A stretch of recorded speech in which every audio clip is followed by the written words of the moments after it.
நண்பர்களுக்கு வணக்கம்.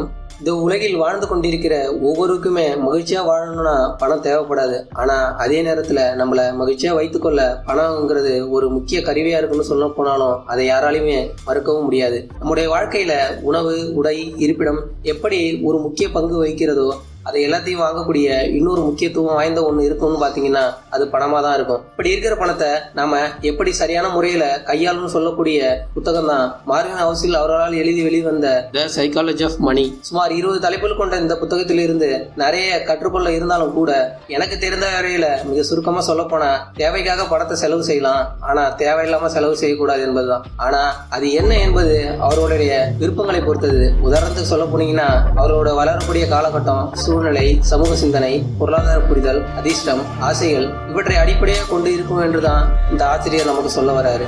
இவர் இருவர் பணத்தை கையாளும் முறையை பற்றி தான் இந்த புத்தகத்துல சுருக்கமா சொல்லி இருக்காரு. அதில் ஒருவர் தான் நல்லா படிச்சு முடிச்சு முதுநிலை பட்டதாரியாக பட்டம் பெற்று மிக சிறந்த அறிவாளியாக இருக்கக்கூடிய ஒரு டெக்னாலஜி எக்ஸிக்யூட்டிவாக மட்டுமே இல்லாம பொருளாதாரம், வணிகம், தொழில்துறைன்னு பல வழிகளில் வருவாயிட்டக்கூடிய, குறிப்பாக சொல்லணும்னா தன்னுடைய 20 வயதிலேயே ஒய்ஃபை ரூட்டருக்கான கீ காம்பவுண்டை உருவாக்கி அதற்கான பேட்டன் உரிமையை வாங்கி வைத்துக் கொண்டு அதை பல நிறுவனங்களுக்கு விற்று அதன் மூலம் கிடைக்கக்கூடிய அளவில்லா பணத்தை சரியான முறையில் கையாள தெரியாமல் மிக சிறந்த திறமைசாலியாகவும் அறிவாளியாகவும் செல்வந்தராகவும் இருந்து பின்னாட்களில் கடனாளியாகி அனைத்தையும் இழக்கக்கூடிய ஒருவர் தான் ரிச்சர்ட் ஃபியூஸ்கான்.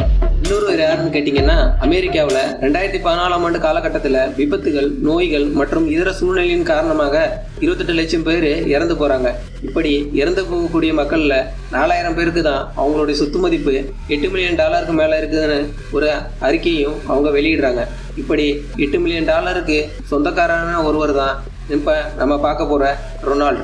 சுமார் 25 வருடம் ஒரு சாதாரண கேஸ் ஸ்டேஷன்ல உதவியாளராக வேலை பார்த்து பகுதி நேரத்தில் கிடைக்கக்கூடிய வேலைகளை பார்த்து கொண்டு தனக்கு கிடைக்கக்கூடிய வருமானத்தை சேமித்து அதை சரியான முறையில் முதலீடு செய்து அதை பன்மடங்காக பெருக்கி நமக்கு எல்லாம் ஆச்சரியத்தை தரக்கூடிய வகையில அந்த பணத்தை நூலகத்திற்கும் மருத்துவமனைக்கும் கொடுத்து அன்றைய நாட்களில் அமெரிக்க செய்தித்தாள்களின் முக்கிய தலைப்பு செய்தியாக மாறி போனார் என்பதுதான் இந்த ரொனால்டு என்பது குறிப்பிடத்தக்கது. இந்த இருவரின் வாழ்க்கை முறையை ஒப்பிட்டு தான் நமக்கு சேமிப்பு மற்றும் முதலீடு முக்கியத்துவத்தை பற்றி இந்த புத்தகத்திலிருந்து அவர் எடுத்துரைக்கிறார்.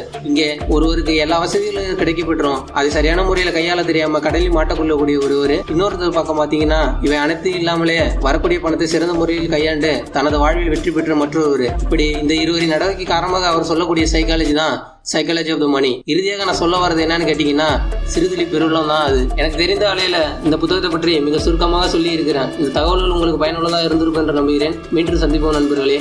நன்றி, வணக்கம்.